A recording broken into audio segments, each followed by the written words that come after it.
ايوه يا فندم، انا حضرتك عند اللوكيشن. حضرتك فين؟ خلاص ماشي، دقيقتين وابقى عندك. خلاص تمام ماشي، انا في انتظارك. يلا سلام. مع السلامه مع السلامه.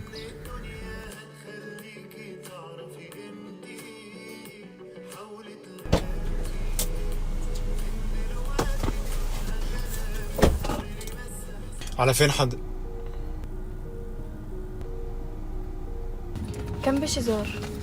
انا اسف حضرتك، مش هقدر اروح هناك.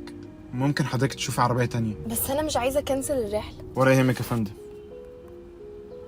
انا كده كنسلت الرحله. ممكن حضرتك تتفضلي.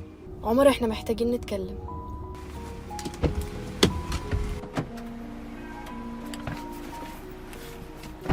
غريبه، مع اننا اتكلمنا قبل كده وانت مشيتي برضه. ايه اللي اتغير؟ عشان كنت غبيه يا عمر، كنت فاكره ان كده هبقى مبسوطه.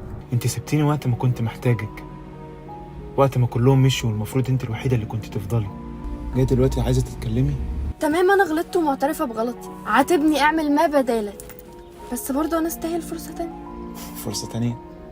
انت ما تستحقيش فرصه تانية. محدش يستحق فرصه تانية دي غيري انا، عشان افكر في حياتي اللي ضيعتها في حب الواحده ما فكرتش في حاجه غير نفسها. هو انت جبت القسوه دي منين؟ من كل مره اتسبت فيها وانا شايف الخير اللي عملته معاك اترمى على الارض. جبتها من انانيتك وقله اصلك وتفكيرك في نفسك وبس. بس مهما حصل يا عمر انت عمرك ما قفلت بابك في وشي. ما انا برضه عمري ما كنت اتخيل انك انت هتسيبيني عشان بتفكري في نفسك. ساعتها فكرت في مستقبلي، ومش عشان كنت غلطانه يبقى الدنيا وقفت يا عمر. زمان لما كنا مع بعض كنت بفكر في مستقبلنا احنا الاتنين، لكن اتاريك انك انت كنت بتفكري في نفسك وبس. احنا عمرنا ما كنا زي بعض. وده معناه انك مش هتسامحني؟ ومين قالك ان انا مش مسامحك؟ انا مسامحك، وبجد مفيش ليكي جوايا اي مشاعر، سواء كانت حب او كره. كانك ما كنتش موجوده اساسا.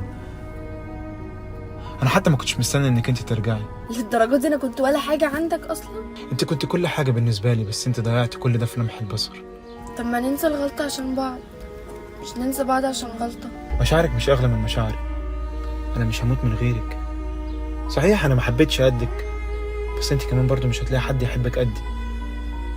بكره تدوري على واحد يحبك زيي وبرضو مش هتلاقي. تقدري تتفضلي دلوقتي.